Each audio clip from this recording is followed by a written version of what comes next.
Prabhupada, Prabhupada.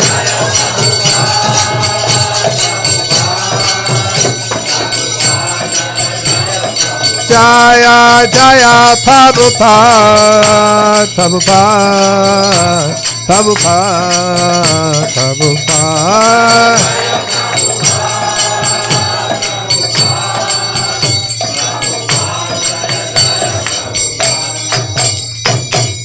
Nama Om Vishnu Padaya Krishna Vishaya Bhutale Srimate Bhakti Vedanta Swaminite Namine Nama Om Vishnu Padaya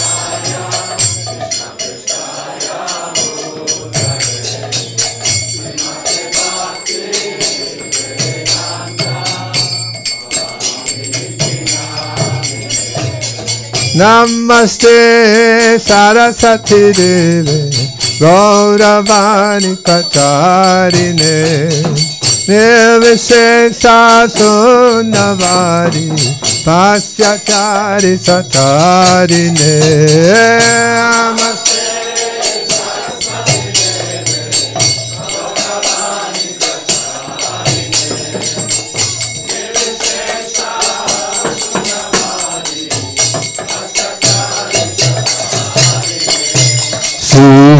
Krishna Chaitanya Prabhu Nityananda Sri Advaita Gadadha Sivasadi Gaura Bhaktavinda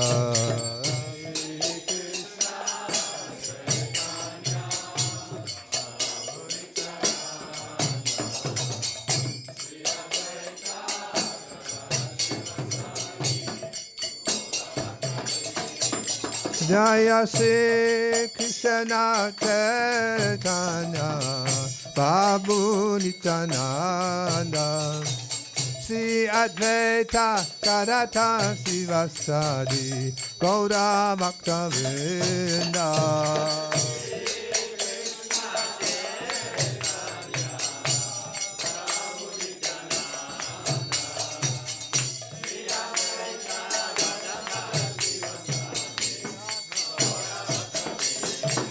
Jaya Shri Krishna Chaitanya Prabhu Nityananda Sri Advaita Gadadha Sivasadi Gaura Bhaktavinda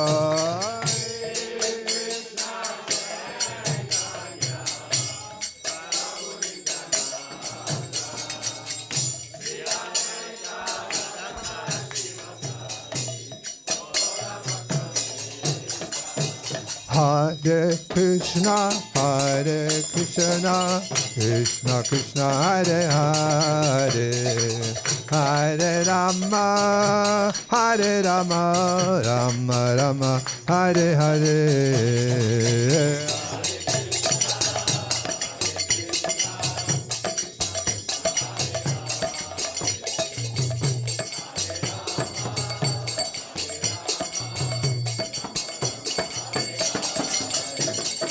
Hare Krishna,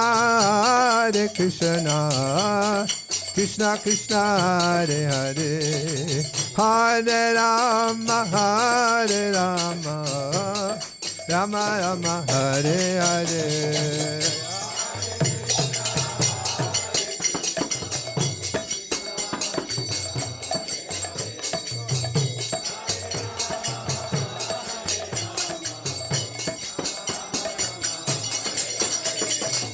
Hare Krishna,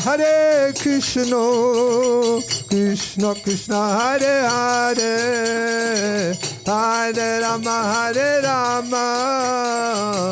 Rama Rama, Hare Hare.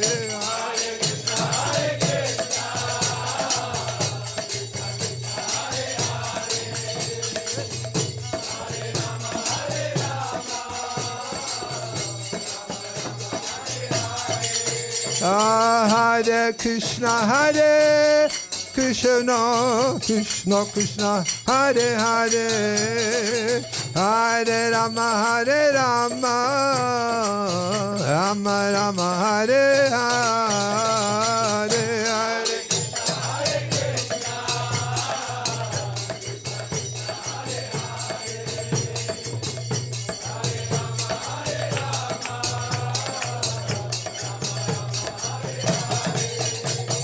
Hare Hare Krishna, Krishna Krishna, Hare Hare, Hare Ram, Ram Rama, Hare Hare,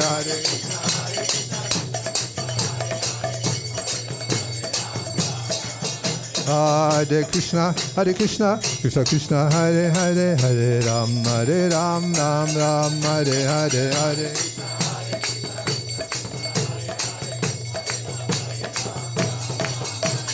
Hare Krishna, Krishna Krishna, Hare Hare, Hare Ram, Ram Ram, Hare Hare, Hare Krishna.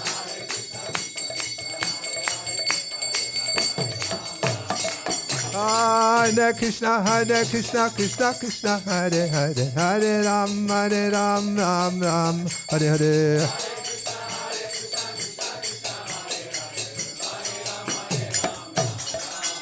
Hare Krishna, Krishna Krishna, Hare Hare, Hare Rama, Rama Rama, Hare Hare.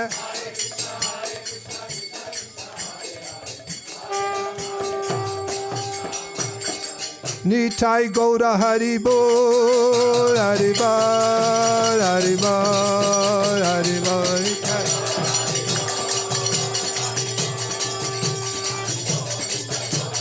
Nitai Gaura Haribol, Haribol, Haribol, Nitai Gaura Haribol.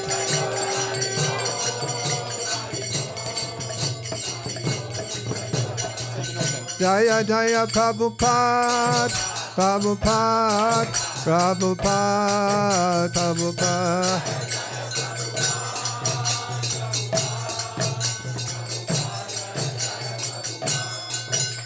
Hari Haraya Namah Krishna Yadavaya Namah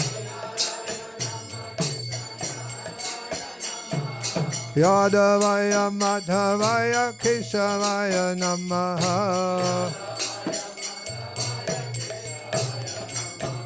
Gopala Govinda Ram Sri Madhusudan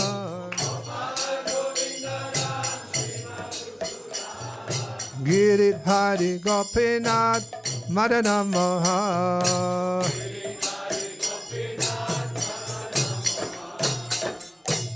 Hare Krishna, Hare Krishna, Krishna Krishna,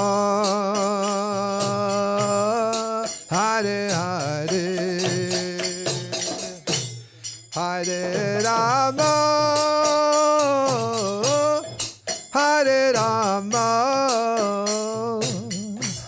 Rama Rama, Hare Hare.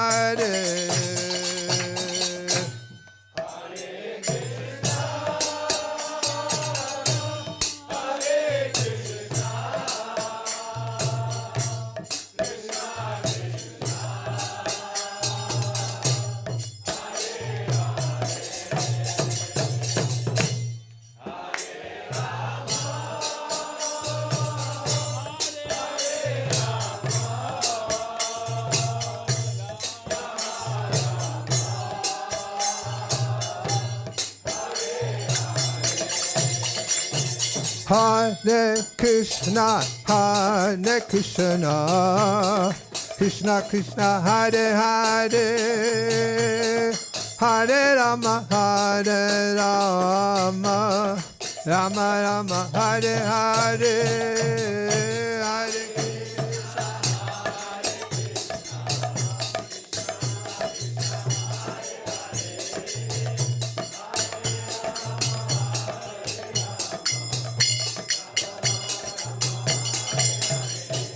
Hare Krishna, Hare Krishna, Hare Krishna, Krishna Krishna, Hare Hare, Hare Rama, Hare Rama, Rama Rama, Hare Hare, Hare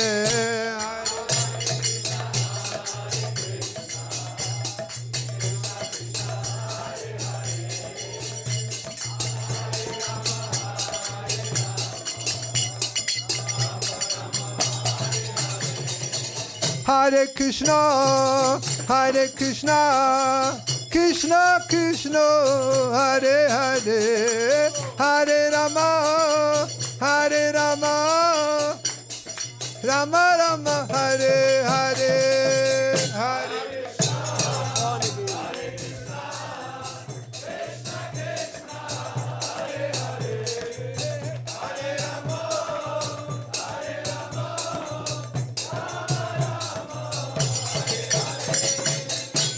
Hare Krishna, hey, Hare Krishna,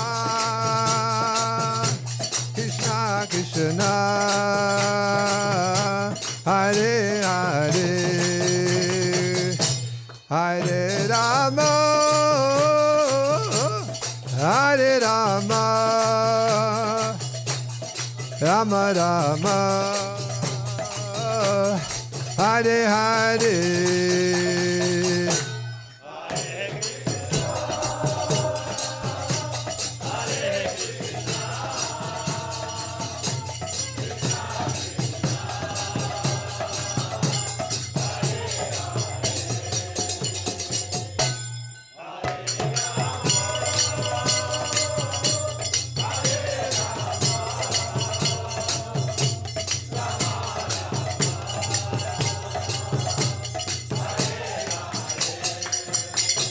Hare Krishna, Krishna Krishna, Hare Hare, Hare Rama, Rama Rama, Hare Hare, Hare Krishna.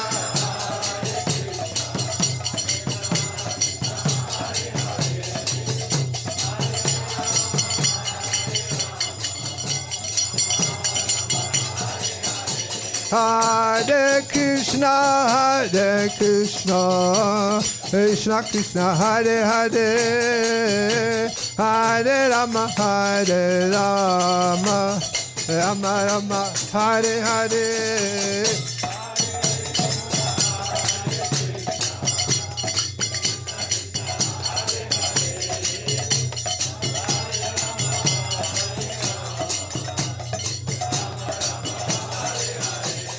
Hare Krishna, Krishna Krishna, Hare Hare, Hare Rama, Rama Rama, Hare Hare, Hare Krishna,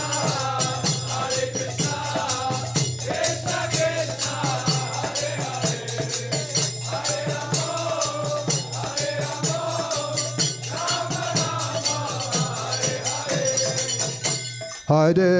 Rama Rama, Hare Krishna, Krishna Krishna, hey hey, Hare Hare, Hare Rama,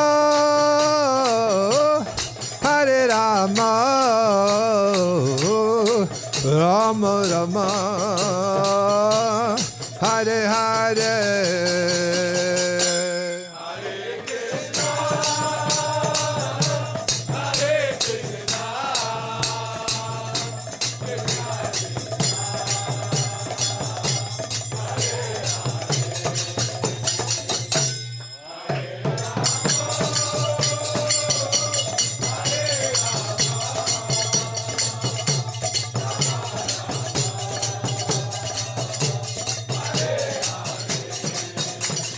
Hare Krishna, Krishna Krishna, Hare Hare, Hare Rama, Rama Rama, Hare Hare, Hare Krishna, Krishna Krishna.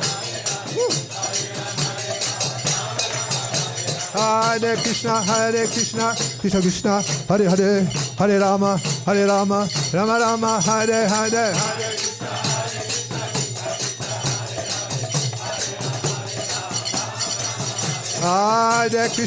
Hare Krishna, Krishna Krishna, Hare Hare, Hare Ram, Ram Rama, Hare Hare,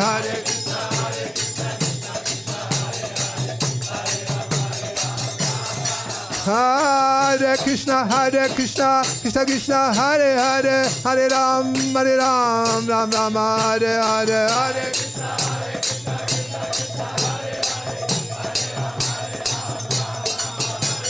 Hare Krishna, Krishna Krishna, Hare Hare, Hare Rama, Rama Rama, Hare Hare, Hare.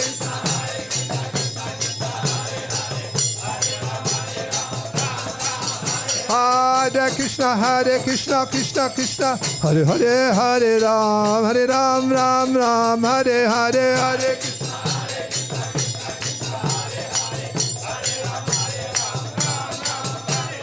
Hare Krishna, Hare Krishna Krishna, Hare Hare, Hare Rama, Hare Rama, Rama Rama, Hare Hare, Hare Krishna, Hare Krishna, Krishna Krishna, Hare Hare, Hare Rama, Hare Rama, Rama Rama, Hare Hare, Hare Krishna, Krishna Krishna, Hare Hare, Hare Ram, Ram Rama, Hare Hare, Hare.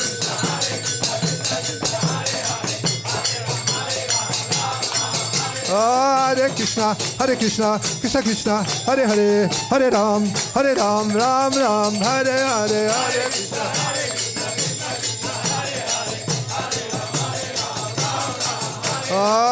Krishna. Hare Krishna, Krishna Krishna, Hare Hare, Hare Rama, Rama Rama, Hare Hare, Hare Krishna.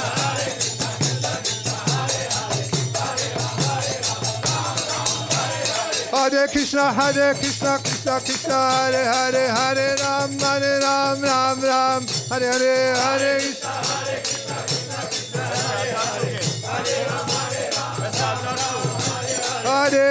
Hare Krishna, Krishna Krishna, Hare Hare, Hare Ram, Ram Ram, Hare Hare.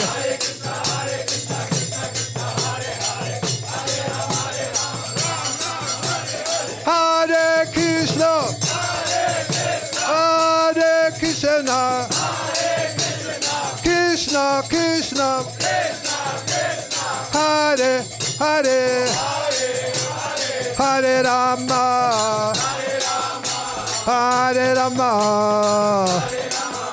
Rama Rama, Hare Hare, Hare Krishna, Hare Krishna, Krishna Krishna, Hare Hare, Hare Rama, Hare Rama, Rama Rama, Hare Hare, Hare Krishna, Hare Krishna, Krishna Krishna, Hare Hare, Hare Rama, Hare Rama, Rama Rama, Hare Hare. Hare Krishna, Krishna Krishna, Hare Hare, Hare Ram, Ram Rama, Hare Hare, Hare Krishna.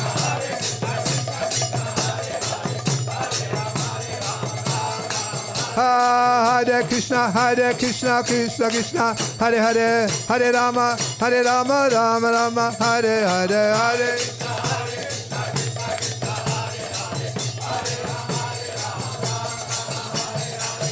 Nitai Gaura Hari Bol, Hari Bol, Hari Bol, Hari Bol.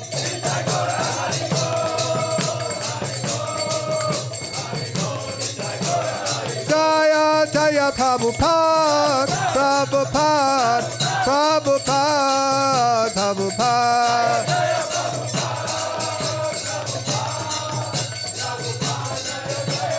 Jaya Jaya Prabhupada, Prabhupada, Prabhupada, Jaya Prabhupada.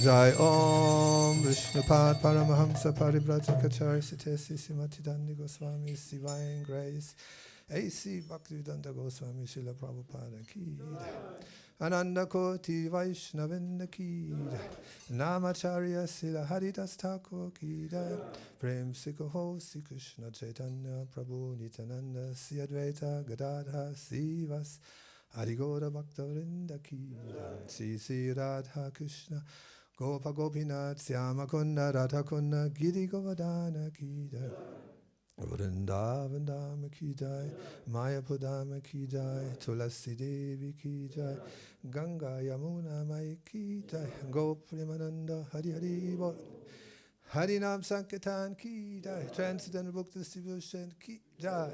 All glories to the assembled devotees. All glories to the assembled devotees.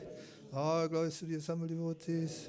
All glories to C. Guru and C. Gauranga. Glories to Srila Prabhupada.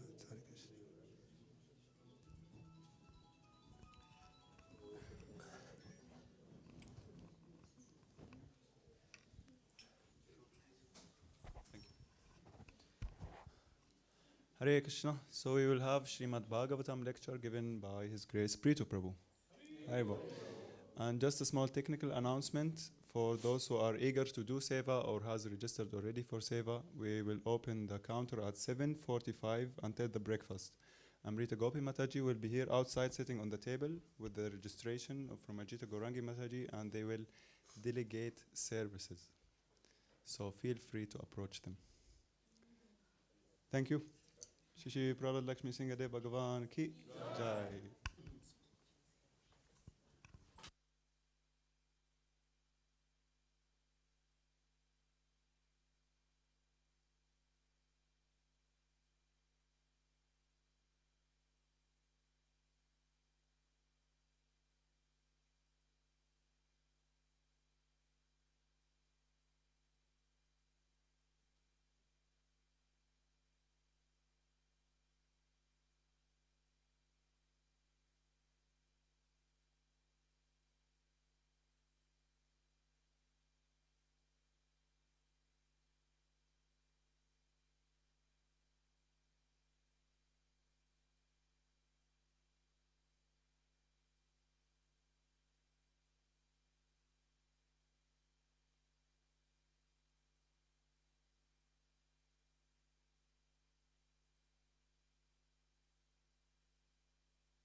The red one is good, or the Matura plastic is also nice.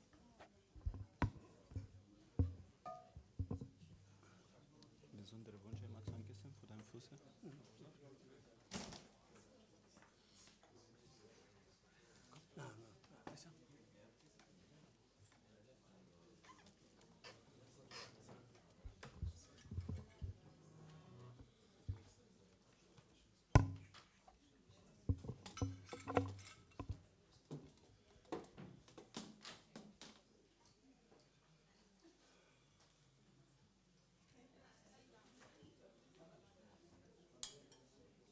Are you coming in closer?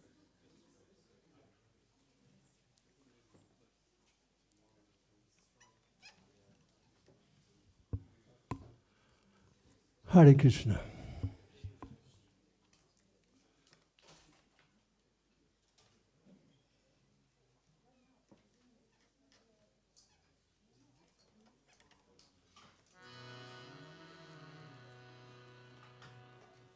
Can you do Prabhupada beats? That one, only Prabhupada.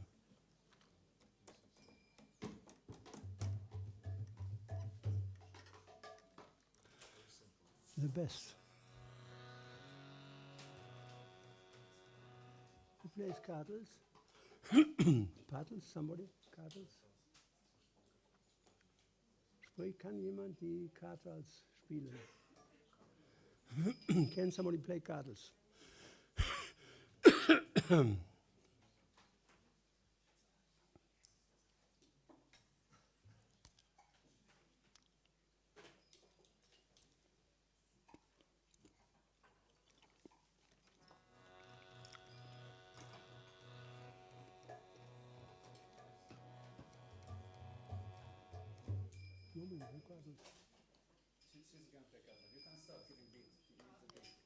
Schön laut, huh?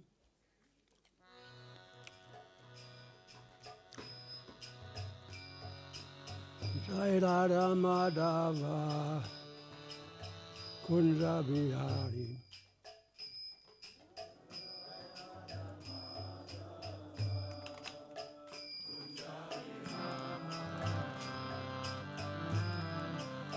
Jai Radha Madhava Kunja Bihari.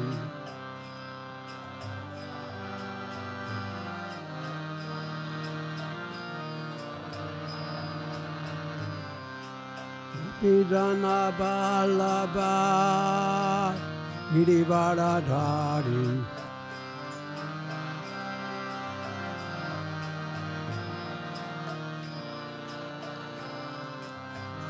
Yasudanandana Bradharana Ranjana.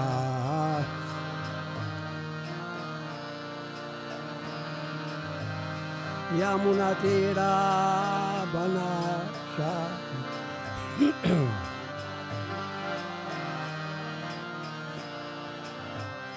Yamunatira Banachari.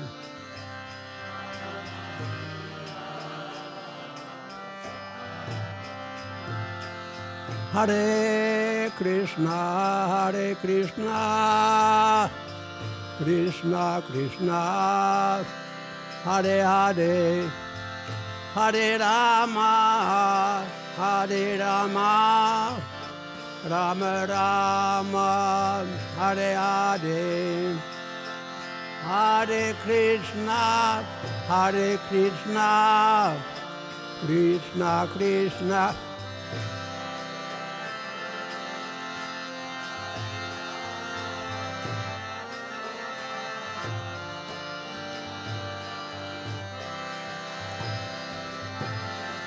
Hare Krishna, Hare Krishna, Krishna Krishna, Hare Hare, Hare Rama, Hare Rama, Rama Rama, Hare Hare, Hare Krishna, Hare Krishna, Krishna Krishna, Hare Hare, Hare Rama, Hare Rama, Rama Rama,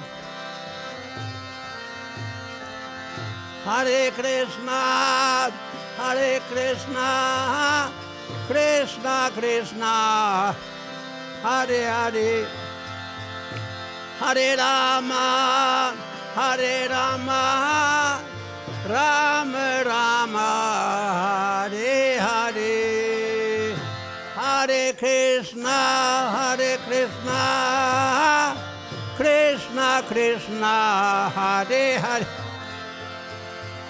Hare Rama, Hare Rama, Rama Rama, Hare Krishna, Hare Krishna, Krishna Krishna, Hare Hare, Hare Rama, Hare Rama, Rama Rama, Hare Hare, Hare Krishna, Hare Krishna, Krishna Krishna, Hare Rama, Hare Rama, Rama Rama, Hare Krishna, Hare Krishna, Krishna Krishna, Hare Hare, Hare Rama, Hare Rama, Rama Rama, Hare Hare, Hare Krishna, Hare Krishna, Krishna Krishna, Hare Hare, Hare Rama, Hare Rama, Rama Hare Hare, Hare Krishna, Hare Krishna, Krishna Krishna, Hare Hare, Hare Rama, Hare Rama, Rama Rama, Hare Hare,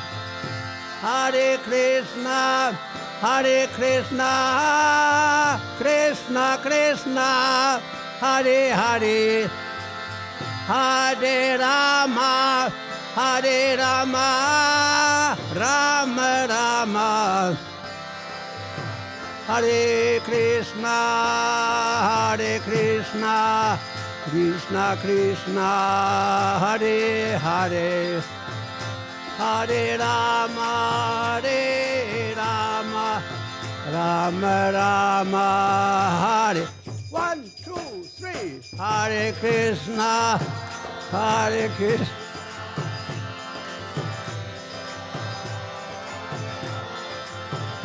Hare Rama, Hare.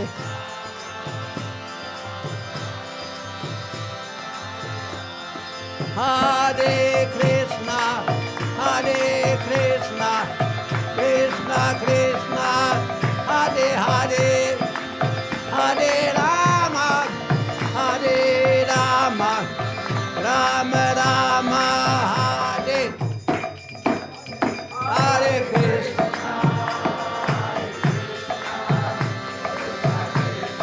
Hare Hare, Hare Rama.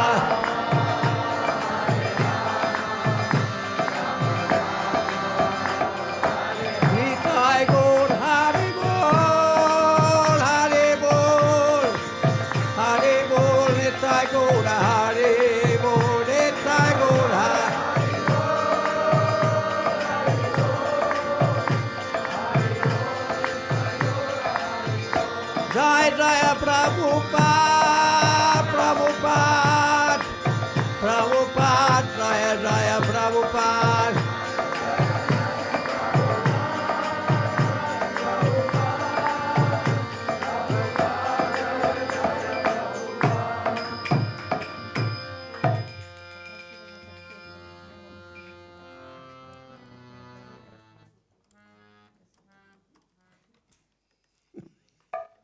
Hare Krishna.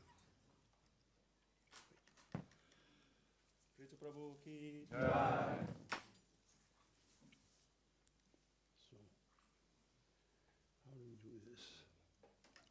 I want to put my computer here and use the computer here. Do we have the top of that thing?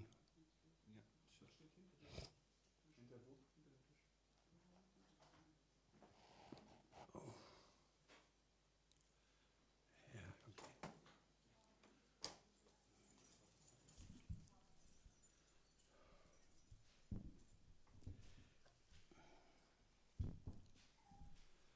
So, almost there.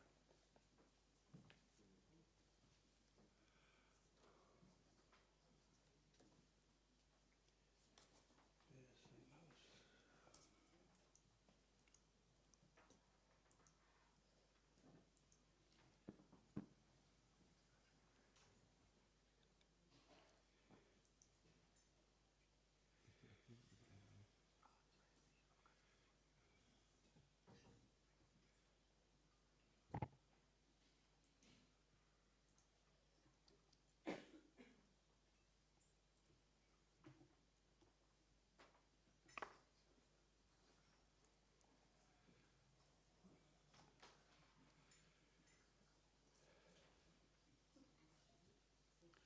Om Namo Bhagavate Vasudevaya.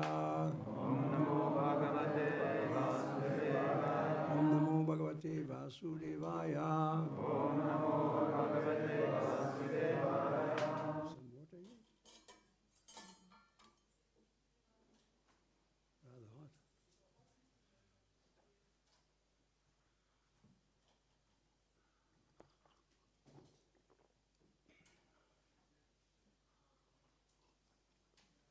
Om Namo Bhagavate Vasudevaya. Om Namo Bhagavate Vasudevaya. Who's the verse here? That's the verse. Sa Rupalabhyagaram. Yes? Okay. Sa Rupyabhyagaram Atma Yonim.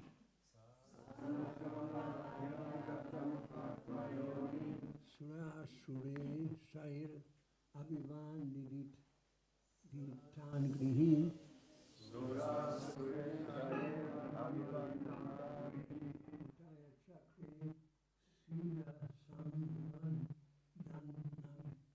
Utaya Chakre Sila Samvan Dhanam. Utaya Chakre Shirasa Vivandana. Agama Kasya Yataiva Vishnu.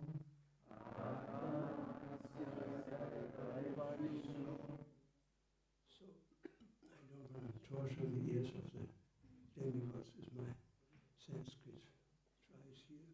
Saha, Saha Lord Shiva, Lord Shiva. to but Upalabhya, Upalabhya. seeing, See. Agatam, Agatam. had arrived.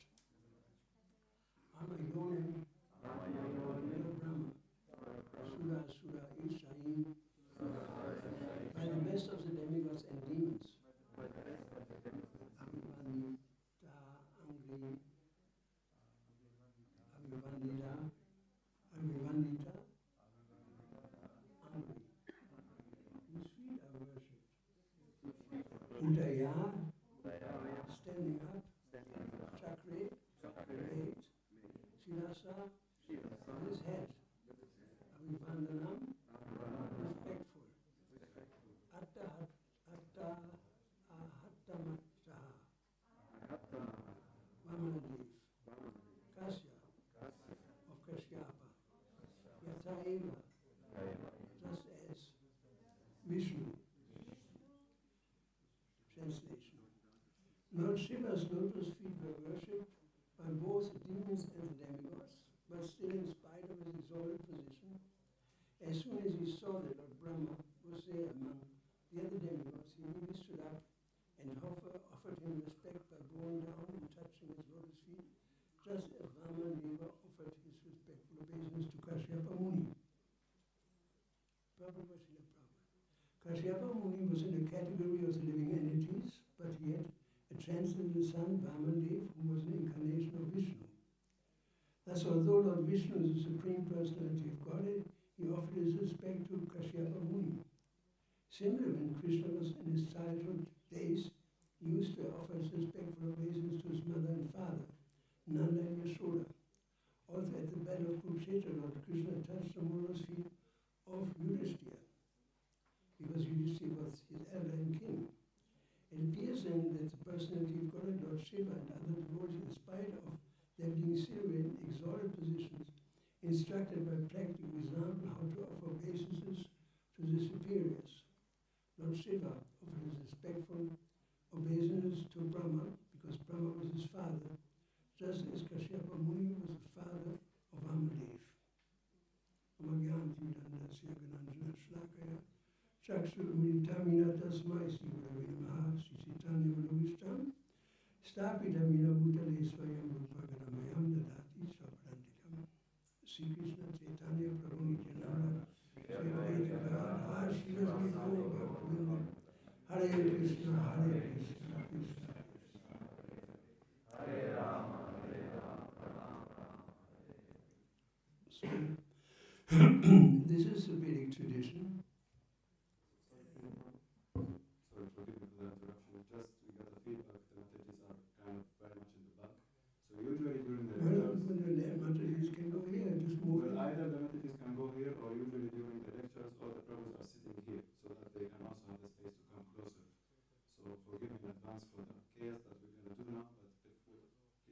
stand up and come here. Get there. All the boys here and the mother is on this side, right? You can go to the front. Yeah, come close. Otherwise I feel too alone here. Rejected.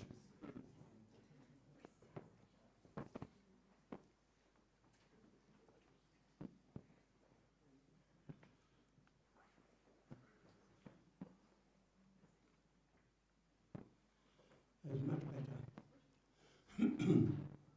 Hare Krishna. So this is the beauty of Vedic culture, that there is respect. In Western culture, there's practically speaking no respect. I saw in Ireland just a couple days ago, there was one old priest. He tried to cross the street. And because there have been so many abuse stories in the papers on this old man, he tried to cross and he was very insecure. Somebody screamed, "Get a job, you old, dirty old man." It's just inconceivable. This is a priest, right? He's called a dirty old man. The boys made him probably a very serious person. And there's no respect in Western society.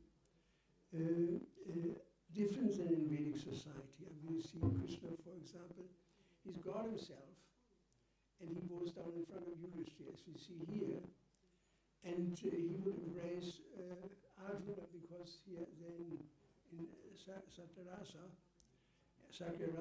and he would accept business from Nakula and Sahadev because they were juniors to him. Everything is very well organized in Vedic society. There's a great sense of duty. What is the duty of a human being? I remember I went years ago to Chitakut, which is a place where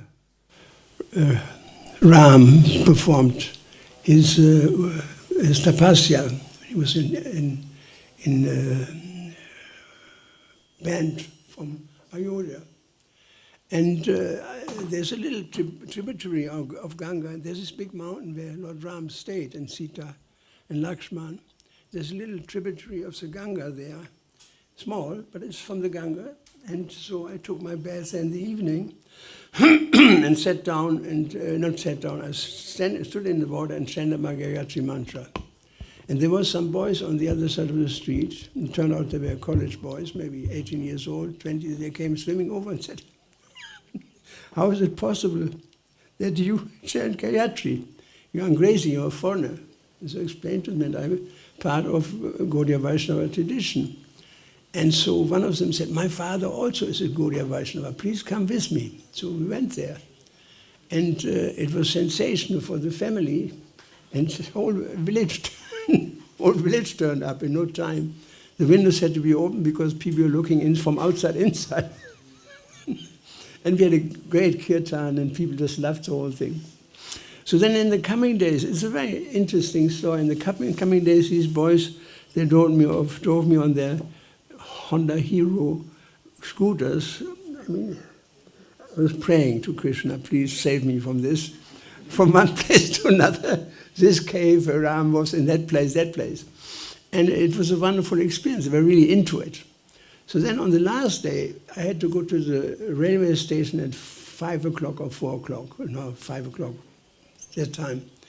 The whole family tradition, the whole totem pole of family tradition was the grandfather, grandmother, children, great-grandchildren, and neighbors and friends. 140 people turned up.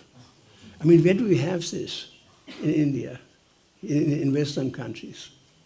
I mean, my last experience was in Berlin when I walked over a street. A taxi driver turned down the window and said, "Geh arbeiten, du alte Haschlampe." Get a job, you old hash. Only in Germany. Absolutely, not even a shred of respect, you know. And so this is a difference. Now, when these boys brought me to the railway station, I asked the older boy to help me with the luggage.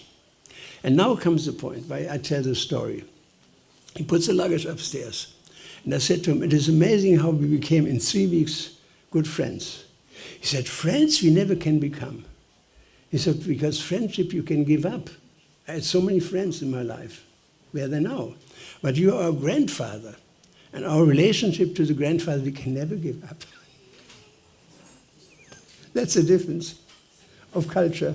Very cultured people. And so we shouldn't be surprised that, like in the Western countries, for people to join, particularly nowadays, nice to see you, is a big thing.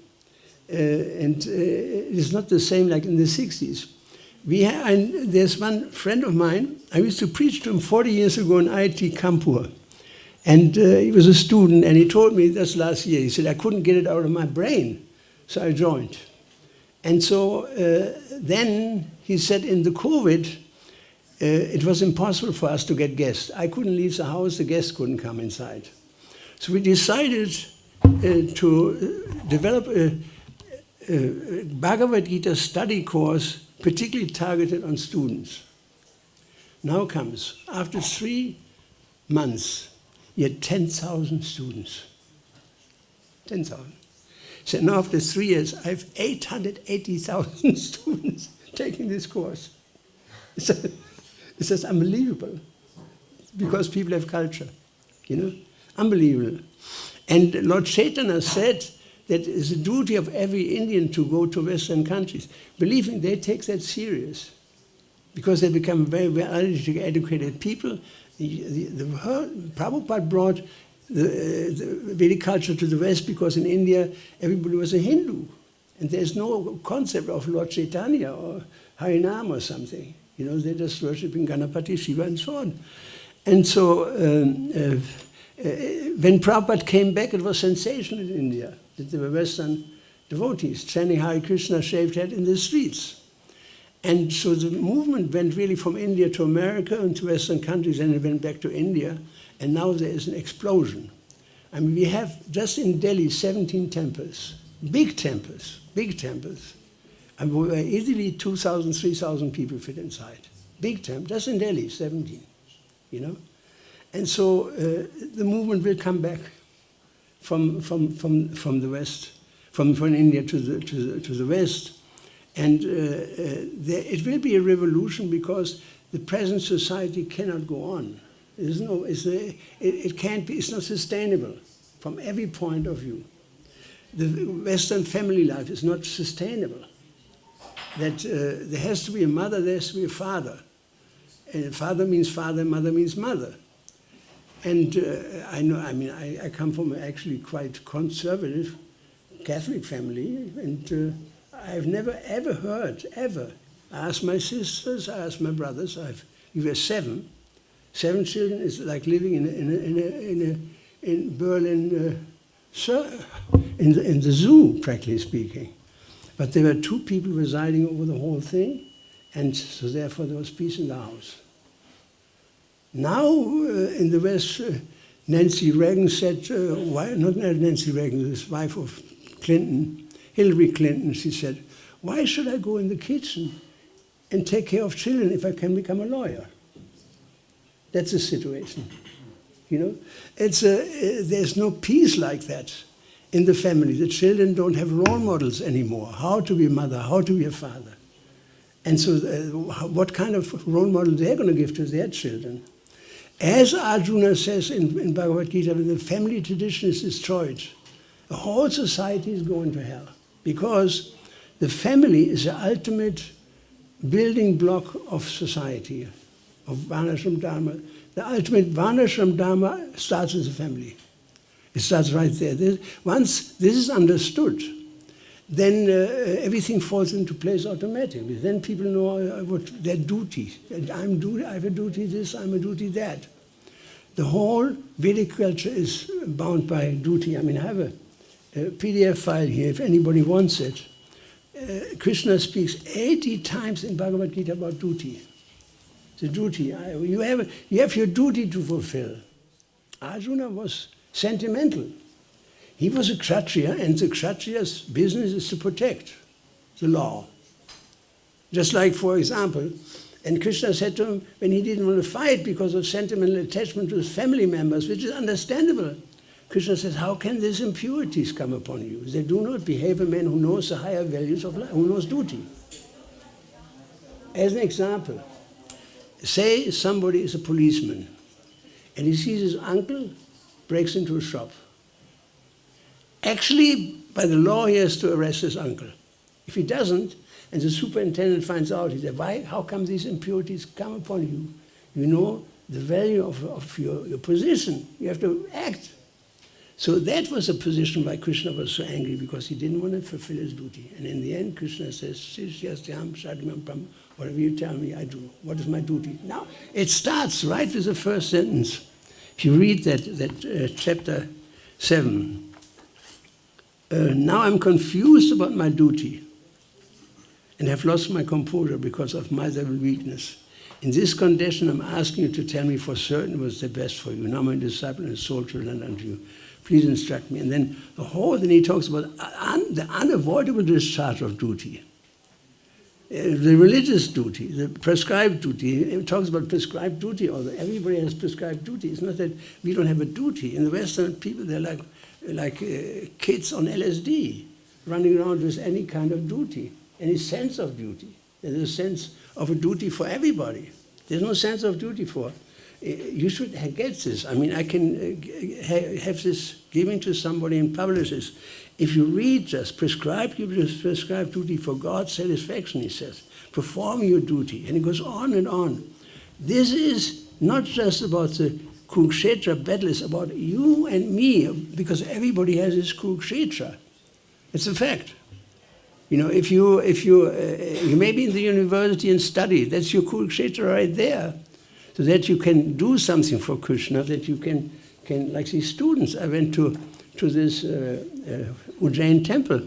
There were something like 80 brahmacharis in the temple, and the sannyasi, I forgot his name, Prema something, he asked everybody on a trip to farm. He said, now everybody tell Prithu, Prabhu, what's your upbringing? I'm an MA, a BA, I'm an architect. The whole thing, everyone was a highly educated person. And they can do a lot of work like that. They can do a lot of work like that. When Prabhupada was in Amsterdam, we had rented a hotel, the Korsnas something close to that hotel. And there was hardly anybody there before Prabhupada arrived. So Hansa Dutta, our leader, he told me, you go on the Dam Square. There was a big roundabout, huge roundabout, with hundreds and thousands of hippies camping out. And Prabhupada, I went there, ladies and gentlemen, a real Swami has arrived from India. I think I was holding up a broccoli plant. They will be dancing and singing and huge amount of food. Please come. Everybody stood up. The place filled up with 600 people.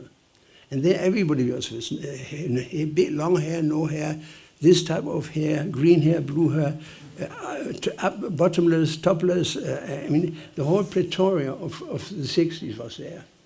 And Prabhupada was singing the Jaya Radha Madhava, and looked over his spectacles, and he started laughing. I was sitting right there with Hansa Dutta. He said, these people cannot help us.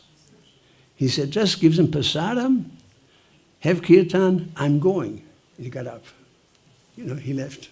He didn't see, because they were full of drugs in their head. You know, so, and it's significant that Srila Prabhupada, in all the tours he made in America, he preached only in universities. He never spoke in public school, only universities, you know. It's very important point. Because people, you have to have a little bit of brain to understand common sense. In India, people have common sense is common, but not in the Western countries. It's not common sense, you know. Today, everything is topsy-turvy because there's no sense of dharma. In Sweden, you can change your passport. We have two passports, Sven and Svenja.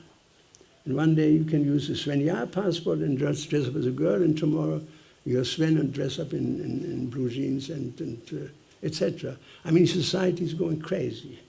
Completely topsy-turvy. There's no sense of duty anymore of understanding, and it will 100% fail. It cannot sustain like this. And churches are empty. You know, I mean, when I was preaching in Ireland, that's now 40 years ago, I remember we had about 70 devotees. In Minute College, this was a main seminary school of the Catholic Church, had 3,000 students. Now, in 2023, I just come from Ireland, they have 3 students, from 3,000 down to 3. Nobody comes anymore. And if there are any students, they're from Africa, India. Lots of Indians, a lot of Africans. Because the decay of the society is so enormous in Western countries. It's so enormous. And it will go on and on and on, till Krishna pulls the plug out and the whole thing falls down into nothing. It's just a matter of time. So therefore, it is important that we understand Vedic literature and understand there is a sense of respect for scripture. I mean, I have heard, while I've been in Germany, and even at present, the most disrespectful talk is inaugurated sometimes about the Hare Krishna movement in the media. Absolutely no respect. You have never seen Indian religion or Indian people of religion in India to attack somebody on the basis of religion. Even of attack, there's only defense. But Western religiosity have attacked since hundreds and thousands of years. Christians attack Muslims, Muslims attack Christians. In the 30-year-old war in Germany, Catholics destroyed Catholics for 30 years, killing each other in the most horrible way. And because there's no respect for another religion, for another person, for another absolutely respectful society. And here's the example that we see in this verse of today. How Prabhupada says this here. Where does he say that?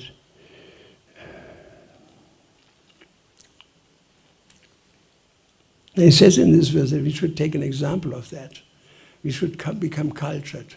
And Prabhupada himself, I remember in his last days, I happened to be in his room quite a bit.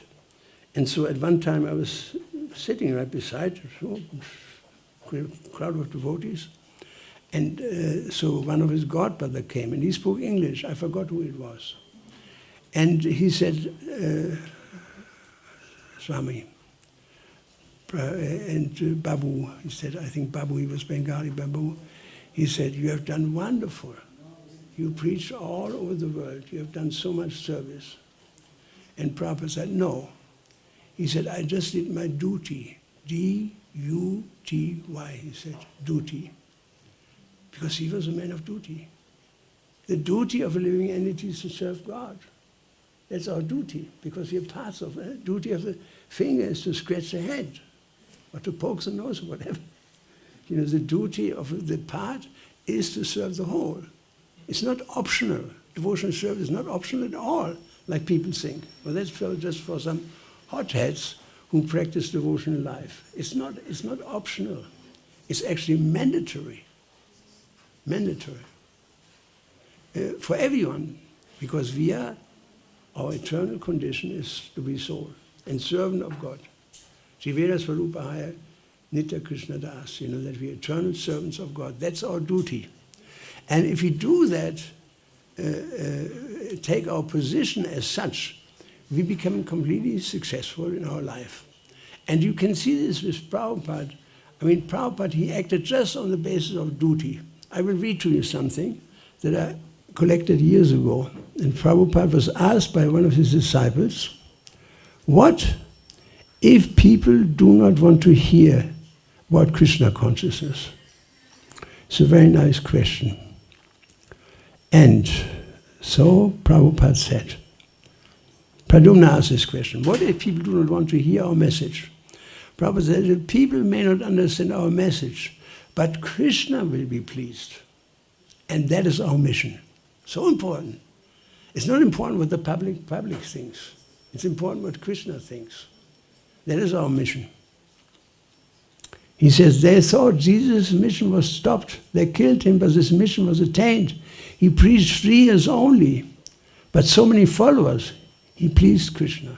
And in the same way, we may say Christianity is this or that, but it's still, if you take religion, it may be even materialistic religion. Out of society, you cannot hire enough policemen to keep law and order. You cannot hire enough policemen, the whole society will collapse, because then you can do any damn thing. I mean, we fell into mundane life with 14 years because the first thing we learned, there is no God. And then the next step, we can do whatever we like. We can become like animals. So he said, he preached so many, 3 years only, and so many followers. He pleased Krishna. We must not be disappointed that no one is hearing Krishna consciousness. He said, don't be disappointed. We'll say to the moon, we'll say to the stars, we'll say to all directions, we'll cry in the wilderness. Because Krishna is everywhere. That's Srila Prabhupada. Cry in the wilderness. He was crying in the wilderness when he was in India. He was lying in the Radha Damodar temple way before I came to the West. I was taught by Narottam Gupta, his doctor, his Ayurvedic doctor. So, 2 godbrothers came. And Prabhupada had a high fever. I mean, in winter in India, it's cold. I'm in India in winter, but as soon as we go into, say, December, I go to Gujarat, because the climate in Gujarat is pleasurable. Last year I went to Dwarka, and you can jump into the ocean. In Vrindavan, it's really cold. And so I was lying on a straw mattress. You know, the straw mattress that you can roll together. It's very thin. He was lying there in a high fever. And so these 2 godbrothers told him, he said, you have to get a bed, otherwise you die. And Prabhupada said, no. He said, I want to use every paisa for book distribution. Think about that, every paisa for book distribution. And we have no idea how many austerities Prabhupada performed. His success didn't come from, it was not on a silver plate, for sure not, you know. He worked like anything, he worked like nobody can work. You know, one time we came from Gauravani Maharaj and myself, we went back to the West and we passed by Prabhupada's house in the secretary. It was, I think it was Hare Krishna Maharaj. He invited us to come inside. I said, but Prabhupada must be sleeping. He said, he never sleeps. I've never seen him sleeping. You can go inside. So we went upstairs, and Prabhupada was lying there, resting, and he said, so, somebody came. Who's that? I said, well, this is Prithu Das and Gauravani, Vedavyas at that time. We are going back to the West. He said, oh, very nice. He said, keep on preaching. Please accept my blessings. 1 o'clock or something, you know. Beautiful to hear that, you know. That he was a superhuman being, no doubt about it. Because he was very duty concerned. He considered everything as duty, working for Krishna. You know, and there's no sense of it in Western countries. The general idea is religion is optional. If you want to be a little crazy, you can be a Hare Krishna devotee. But if you want to be normal, make a lot of money, you know, live like a pig, and die, and Yamaraj is waiting for you. That's the general path of materialism. That whatever they acquire in life, they lose. What kind of career is that? I mean, if you know that you work for 30, 40, and you lose everything in a couple of years, why are you working so hard? What's the benefit? Why would you work? Have you faith in a bank if you know the bank is going bankrupt in 2 months? Who would do such a thing? It's not normal. You know, people are not really, like Prabhupada says, common sense is not very common in Western countries. And that's a fact. So then he says, we want to have a certificate from Krishna that this man has done something for me. That's the thing. Prabhupada, we have to do something for Krishna. Like one time, there was, Prabhupada came into the temple in Vrindavan, and there was one of my godbrothers, I know his name, I won't say it, and he stood there with his folded hands and said, I've met your grace by providence. There's this verse from Srimad Bhagavatam. And Prabhupada looked at him and said, do you see the puddle of water there? He said, yes, as he wipes his up. He said, do something practical. He wanted to see seva instead of words. I mean, if you're long enough in this body, you know, words are just words. You know, ultimately people promise any damn thing. And you have to lose your words your faith in words, at least on the material platform. So Prabhupada was not a man of words. He said, I have to do something. We have to please Krishna with transcendental senses. Not popularity. If a pack of asses say you're very good, what is the use of that? So he was not in public opinion at all. It didn't bother him.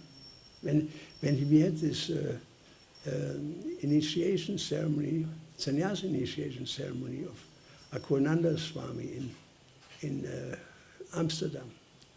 So Prabhupada came into the room, sat down, there was a havan there to start a fire, and he said, where are the flowers? This is Krishna's mouth, where are the flowers? Where are the flowers? Who's responsible for that? And we became angry, and somebody said, but Srila Prabhupada, I thought, where are the flowers? So who was running, somebody ran in the back, you know.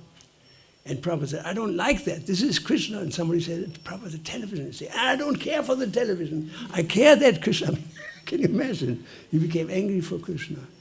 He said, I don't care for the, I care that there are no flowers. That's what Prabhupada, he was concerned with Krishna, and therefore Krishna gave him everything he needed. You know, he was able to do this humongous task, all the way down to building this enormous temple. I mean, without Prabhupada, it would not have happened. You know, it's in the middle of a rice field, an enormous temple. This year, we're going to open the Lord Nrsingadeva's plaques. I want to read you in this regard another letter. No, there was a discussion between Srila Prabhupada and man, social officer of the government of Australia. And he said, we have to be concerned with what people think of ourselves. This officer said, you know, we have to please the public. And Prabhupada became so upset. He said, what is the value of opinion when people are like dogs and asses? What is the use of taking the opinion of an ass? This Vox Populi, taking the opinion of the public, is degrading modern society. If the public is composed of drunkards, smokers, meat eaters, gamblers, and women hunters, what is the value of the opinion? When I introduced the principle of no sex, I didn't ask the public. I said, it is simple. What Krishna says, that is standard. Krishna is supreme. His version is final. No other opinion is allowed. This was Prabhupada. I mean, very strong, you know, very clear, you know. No other opinion is allowed. Whatever is in parampara. If you're outside of Guru Shastra Sadhu, our opinion is worthless. It's just thinking. One time we walked in where was that? In Lechmore Heath, where the temple is, Bhaktivedanta Mela. We walked over the field and there was some sign. And my godbrother, Rohini Nandan, Prabhupada said, what does that mean, that sign? And my godbrother said, Srila Prabhupada, I think. And Prabhupada said, don't do that. He said, don't tell me what you think. Tell me what you know. Because I mean, it's such a sense of humor. Don't do that. You know? Because people are speculating on something they don't know. Like you may say, there's some spot in the sky moving. There are 4 people, 4 friends. And one said, this is a kite. And the other said, no, that's a bird. Another one said, no, it's a plane. Another one said, this is Batman. And so they have different opinions. They're worthless. You know, they're worthless. Humans' opinions are really worthless because they cannot understand what actually is going on. You cannot understand the transcendental reality by opinion. Just like if you go to Mount Kailash, I think Satyananda Maharaj went there together, or Indradumna Maharaj also went at one stage. If you go there, what do you see? You see an inhospitable mountain, very cold, very beautiful, but that's it. And that's all you see. But that's not the full reality. That is just a portion of the reality. There's another actual reality is on this mountain, Lord Shiva sits in great seriousness on the skin. There's the four Kumaras are there.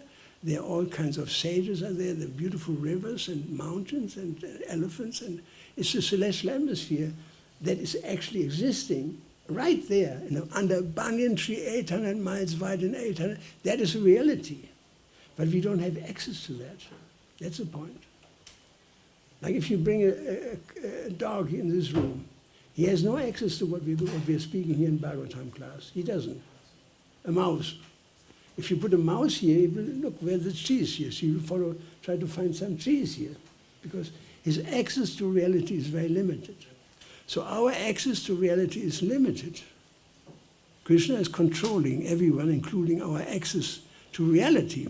And so we may buy a ticket to Vrindavan. There's this famous saying, you cannot buy a ticket to Vrindavan. Yes, you can. You can go there. I've been there, going there many, many times. But that doesn't mean you see Vrindavan. And Rupa Goswami was sitting there, and Radhakunda, he was sitting under a tree, and there was this joyful atmosphere coming from above. There was laughter and singing, and he looked up, and this tree was gigantic, and he saw a huge golden swing in the shape of a fish. So Krishna there and the gopis. And people going on the street had no idea. Because everything is a question of accessibility. And accessibility is something we have to earn. It's just like when you look at the factory, for example. They have key cards, you know, key card? It's like a credit card, you stick into the hole and the door opens. Now, the key cards are all the same, from the director down to the workman. They look the same. Yet, the worker can only go to the shop floor, the middle management, there's the same looking card, they open the door to another reality. Ultimately, there's a key card for the boardroom, the room of the directors, and ultimately there's a key card for the man on top in his penthouse. It's a matter of accessibility. So we cannot understand that what is the reality of even of the moon planet. Scientists have gone there in so many probes, and what did they see? Nothing of the actual reality of the moon planet. That reality may be hidden in a stone of this size. Just like Mother Yashoda, she saw the whole universe in Krishna's mouth. What do we see? We see something which is also the moon, but it's just the backside of the moon, a very small area, you know. If you look just at the backside of a man, what do you see? Nothing. Not exactly beautiful. So our access to reality is very limited by karma. Krishna says, karma deva nichana. According to his karma, he's getting a particular kind of body, in a particular kind of culture, in a particular kind of land. And so if you have in your previous life the desire for meat eating, you will 100% be born in a culture where meat eating is prominent. 100%. 100%. This is how that works. Kamala Devi, not a blade of grass moves without Krishna's sanction. So you cannot become a meat-eating karmi without karma. It's already in your karma. And so accessibility also, even if you go to the gate of heaven and St. Peter is there with his key, as the description in Christian thinking, and he will ask you, what do you want? You knock at the door. Okay, Peter comes out. He said, and what do you want? He said, I want to go to heaven. He said, a good idea, but what would you like in heaven? He said, I hope they have a lot of meat. He said, yes, you go, there's a religion for that. There's really, you go right there. Somebody else says, I want to enjoy 97 virgins or whatever, some religiosity. He says, yes, you come, there's a religion for that. Somebody said, I want to become God. He said, yes, there's Mayavad, you go there. So all these religions, unless they're pure bhakti, if they're materially motivated, that's the trap we fall into. Nobody can go to God without being completely pure and free from mundane passion and mundane fantasies. Not possible. Not possible at all, And so we have to see the value even of mundane religiosity, because at least it keeps people out of bigger trouble. It's better they accept God, and even maybe they're fools and rascals, but still they're accepting God. Satuvara vida bhajantimam, 4 pies of man. If somebody just recognizes that there is a God, he's better than anybody else who's just a meeting kami. So that's already better. And so every religiosity in this world is, in the ultimate issue, God inspired, because it has to be. There has to be for different, there's primary school, there's secondary school, there's high school, there's university. There's these different levels of education according to one's capacity to understand it. And Krishna consciousness means conscious of God, Supreme Personality of God. For that one has to be very qualified, not otherwise. It's not otherwise possible. So people, generally karmis, cannot understand what we're doing. They think we're just wasting our time, And even when we're sitting on the street and sing. I remember I was sitting in what is that street in Munich? The main street, there's this arch when you come in the beginning. I was sitting there and singing with a couple of devotees. And there was a man coming in leather pants, like a leather pants, and a hat with a gumspot, a real barbarian person. And he looked at me with his blood, like, looked at him like an oxen. And then we stopped singing, and I said to him, "Do you like it?" He said, "Hans, doch bloß auf mit Ihrem Negerjatz." Was doch bloß auf mit Ihrem Negerjatz. That was his conception of the Kirtan, while we are praising the Supreme Personality of Godhead, So people are very limited to understand, and therefore to appreciate the Hare Krishna movement, we shouldn't be surprised, because people are not qualified to understand Hare Krishna movement. Right now is not the time for many people to understand, so movement is covered. Because people are demonic, in their ways, how they live, how they think is very demonic, and so their business is to harass the devotees since time immemorial. And that's why Krishna came. As a child, he was killing a demon right after breakfast. Right? His whole Krishna Lila is of killing the demons, right? As a child. And he fulfilled the duty of a Vaishya. He was tending the cows. When Krishna called with his buffalo horn, his friends and the cows, how many cows came out of the stables and out of the houses of these boys? How many? What do you think? 20, 50? Trillions, according to our scriptures. Trillions of cows. Trillions. Trillions of cows. And Krishna dancing with the gopis. According to this one book, I forgot the name. He said, when he was dancing, the place where the rasa dance took place, for example, in Niduban. Niduban is like 2 football places, maybe. There were trillions of gopis. How we understand this, the greatness of God. He said, inconceivable, trillions of gopis. One Krishna and trillions of gopis. And they all saw him at the same time. He was looking into the face of every single gopi at the same time. That's God. Who can do these sort of things?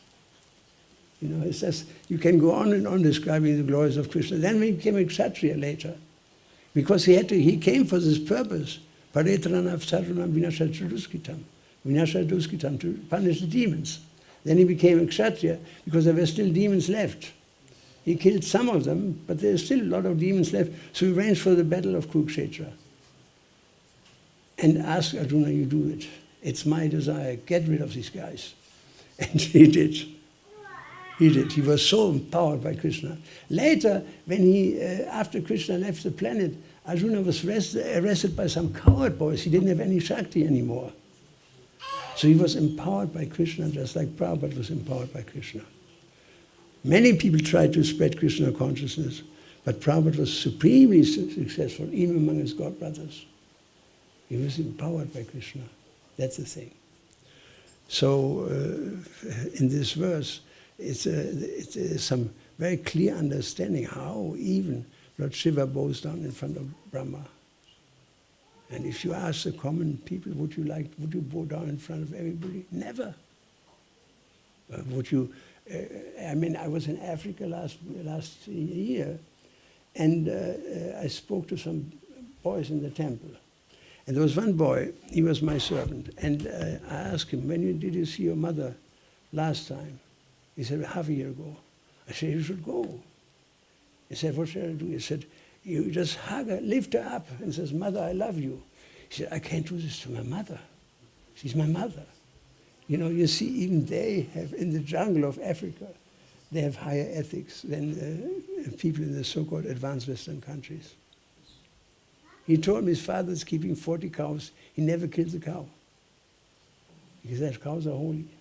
This is in the middle of the jungle. You know, so Vedic culture is the original culture of the world. It's very powerful and still here and there.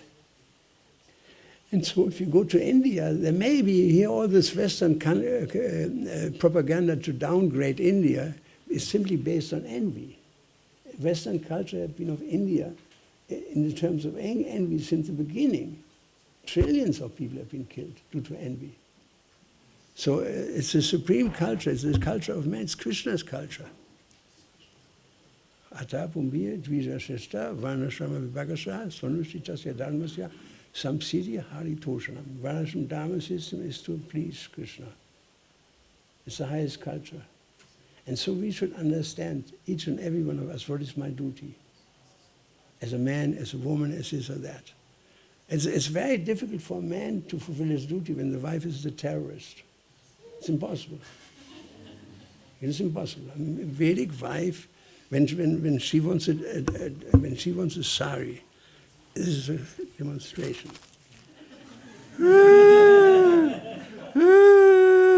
My dear, darling, what do you want? What is a Western wife?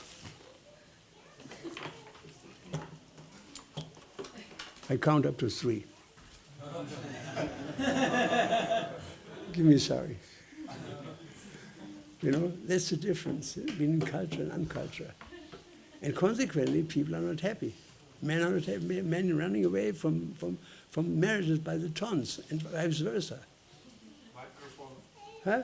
Okay, men are running away from the marriage, and women also, because the culture is lost. You know, there's no culture. You never hear Radharani said, why, Krishna, why can I not have all the universes come from my pores? Krishna, we're living not in the 14th century, we're living in the modern world. I want to manifest universes from my pores.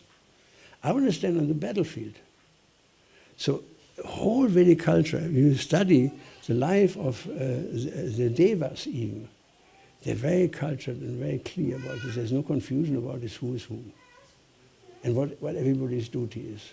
And that's the sense which is completely lost in Western country. And this verse is very significant in that sense, that there is a deep sense of respect towards elders, towards children, you know, parents, the way how they treat children, how they treat elders. I mean, so in that sense, the Hare Krishna movement has something very valuable to offer in the Western world, a complete alternative to the Western animalistic society. That's the alternative, you know, Varnashram Dharma, to some extent. When we understand Varnashram, when we understand the family, the function of the family, it's the beginning of understanding Varnashram Dharma. Everybody has his duty. A brahmacharya has his duty, Vaishya has his duty, Kshatriya has his duty, Sannyasi has his duty. But if you're not clear about it, we invent all kinds of concoctions. We have to. It is Shastra. Yes, Shastra vidmusija. One who does not listen to Shastra. Vatati kama karata. Who is speculating. Na satidim avapnoti. Never will achieve perfection. Na sukham, no happiness. No paramgatim, will achieve the supreme destination. And that's the awful fate of Western civilization. No future. No hope. Whatever they have will be destroyed. Na sasidim avapnoti, na sukham, Napalamgatim. So I think my time is out. Do you have any questions?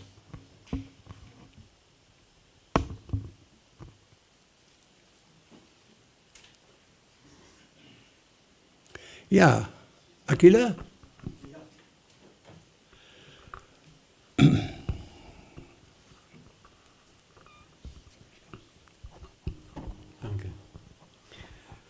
Prabhu, it just came to my mind.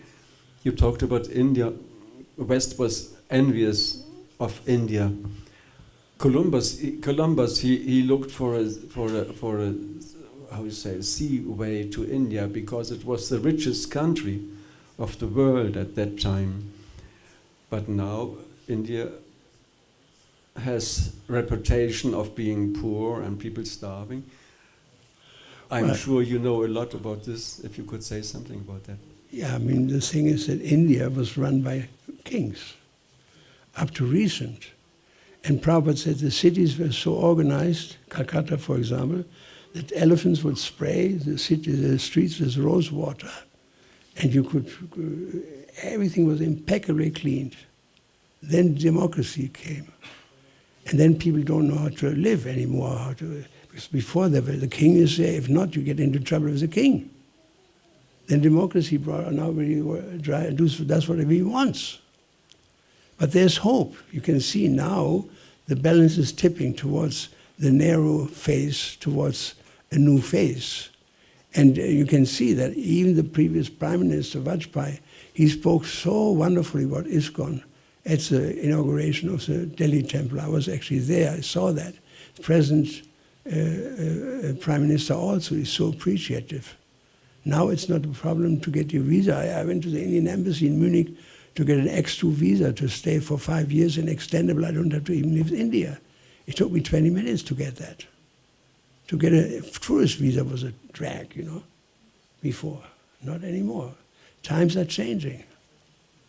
Times are changing. India, I mean, you didn't have 880,000 students taking the Bhagavad Gita courses 20 or 30 years ago. Now we have it. And if you go to the countryside, India is still very pristine. And people, many, many pious people who don't follow this Western razzmatazz that is destroying not only the West, also India. You know? Yes? Any other question? I congratulate you all that you arrived in the Hare Krishna movement. This is, you all think of your friends in school, maybe primary school, secondary school, middle school, high school, whatever. Where is everybody? Where are your friends? Nobody here. Nobody here. They're all gone. I remember so many faces, names. Everybody gone. Everybody goes down the tube. Very few, actually, out of this huge amount of people I know, came actually to the Hare Krishna movement. Therefore, Brahmani Kona Bhagavan Jiva, the fortunate soul, he turns to Krishna. So the Hare Krishna movement is a very exclusive club, actually. It's a very great mercy of Krishna that we can be here, and let's not waste that mercy. Let's take advantage of this opportunity. You wanted to ask something? Yeah, go on, go on. Yes. How much responsibility do members of the Hare Krishna movement have to engage in frontline preaching? Because you spoke about Western civilization is very degraded, and so how much responsibility do we have simply to practice ourselves, and to which extent does everyone also have responsibility to engage in Harinam, book distribution? Well, you know, even in the high days of Prabhupada, there were a lot of people who didn't go on the street, you know. Everybody has this duty. I mean, Prabhupada, there's this nice thing he said. Let me just find it out here. Where is it? Class today. There we go. Class today. There was a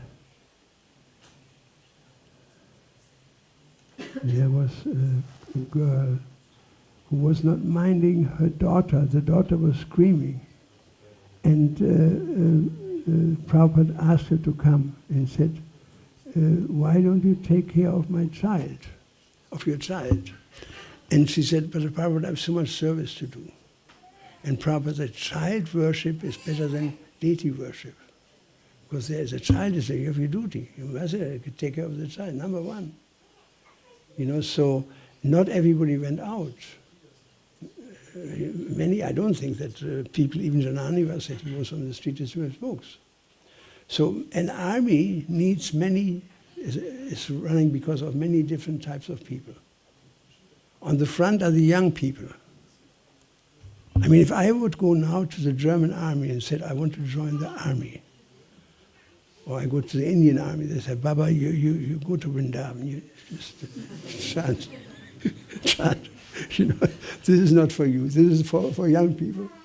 And so if somebody is 17, 18, 19, 20, 25, these are the people they want, because they can do something, they have energy.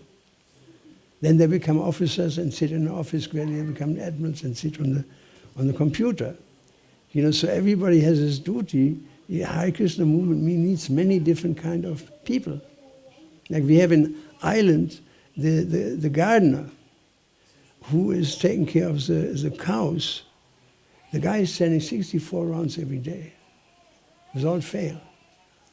And he's taking care of the tulsis. He built this beautiful tulsi house. His name is Prahlad. He said, I had a dream. My wife woke me up. I had a dream that the tulsi house, somebody's crying, Prahlad, come over here. So in his dream, he walked to the tulsi house. And when he came, he saw the light was on. He turned it off before the door was open.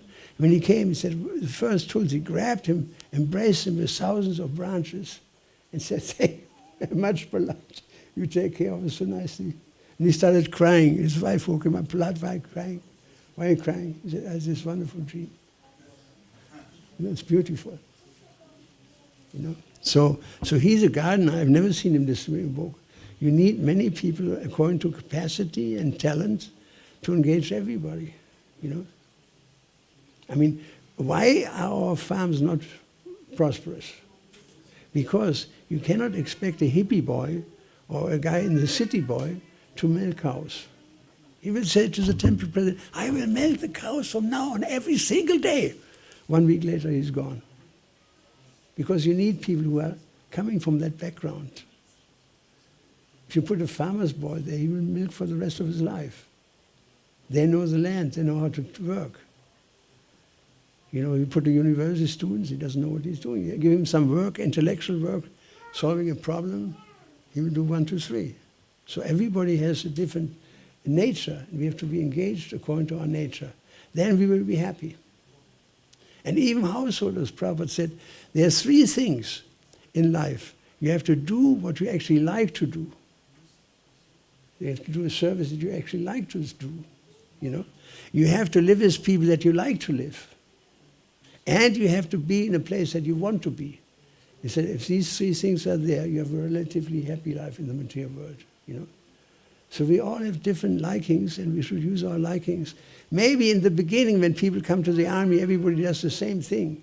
But after some time, they realize this guy has a brain, he should become a pilot, this guy is good at organizing, he should become an officer, this guy is simple, he should just go and fight with the enemy fist by fist, you know. So we are different nature, everybody according to his nature has to fight for Krishna or work for Krishna. So you have your Kurukshetra, I have my Kurukshetra, Mataji, you have your Kurukshetra, everybody has his Kurukshetra. And the roots of the Kurukshetra right here, it's all about duty. You should read that. It's very inspiring, something like 80 verses on duty. Krishna does talk about duty. A lady has a duty, boy has a duty, husband has a duty, wife has a duty, according to capacity, nature. Yes? One more? Okay. Any other question? There's somebody? Yes, Mataji. Is it a boy or girl? Ich. Hare Krishna, vielen herzlichen Dank. Das Thema ist gerade mein Thema, Pflichten zu erfüllen. Und das zerreißt immer in unserem Leben, ich weiß nicht, die verheiratet sind und die Familie nicht, sag mal, im Klammer nicht mitkommt, im Hare Krishna Bewusstsein. Und wenn ich zum Tempel möchte, mein Mann sagt, mein Tempel ist zu Hause, hat auch recht. Oder meine Mutter sagte, du verlässt mich und gehst jetzt zu Kirtan Mela. Und ich habe immer schlechtes Gewissen und mein Herz zerreißt. Mein Herz ist hier, aber meine Pflichten sind zu Hause. Yeah. Can somebody tell me what that was about? It's a little hard to understand. What did she say in essence? If somebody can give a summary. She said that she has a duty in the material life and a duty to Krishna, and both sometimes they don't fit together, so her heart is ripped into two pieces. Yeah. So that's true. How to do? That's true. Now here's the answer. The gopis were doing the most ordinary work, like everybody. They're making milk, they churn the milk, they make butter and cheese and clean the house and take care of the children, like every demon. No difference in work.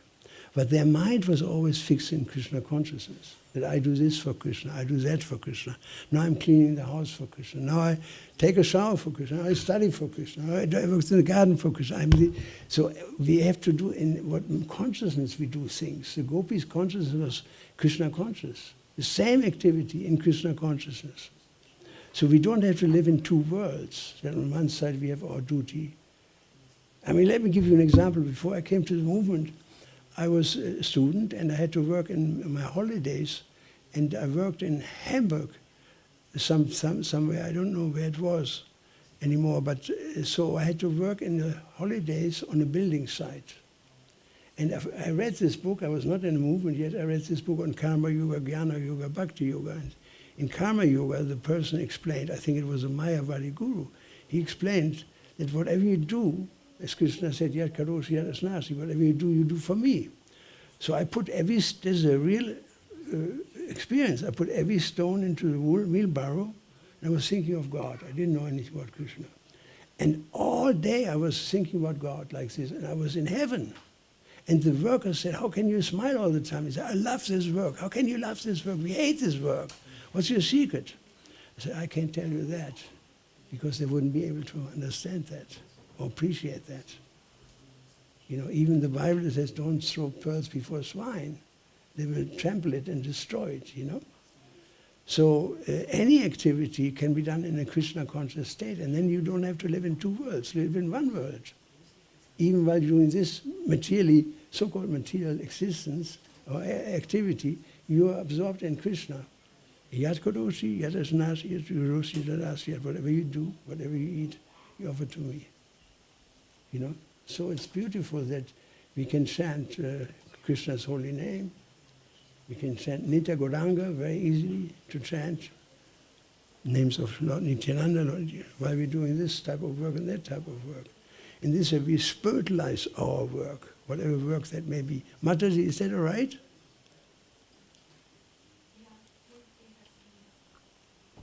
Okay.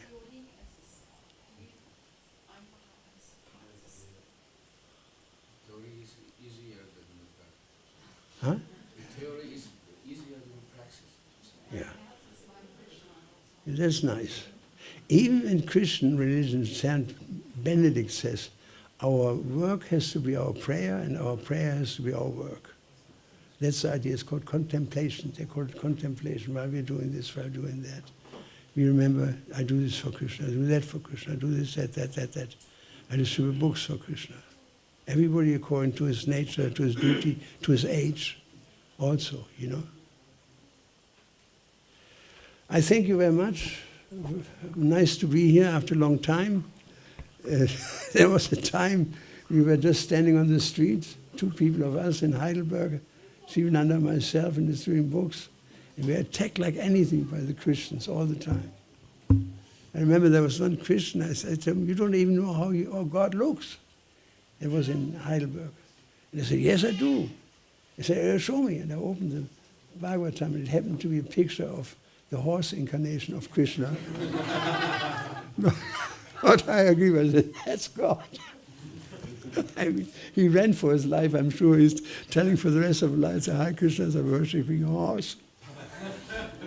We had a marriage here a long time ago, and the man was a Protestant priest. And he married Satyaraj, I think. This is the word, Satyaraj.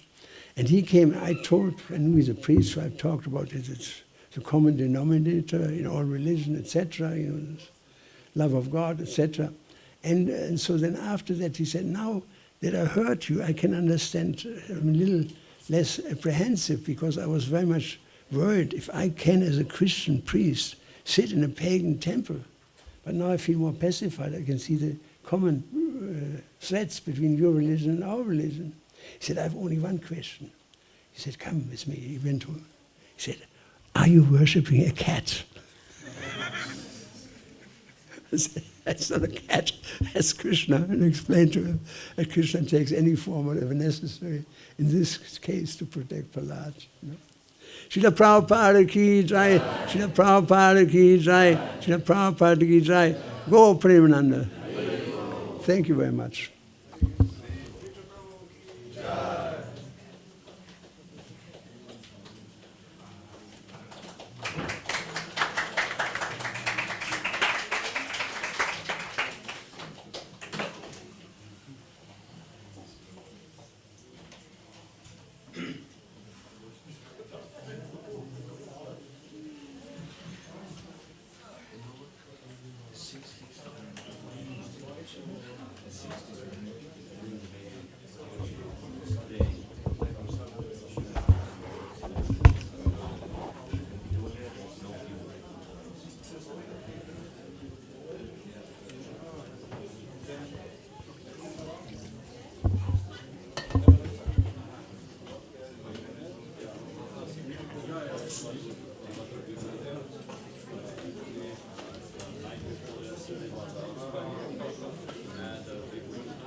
When I saw him yesterday, I thought, let's call the police. Why are you going here?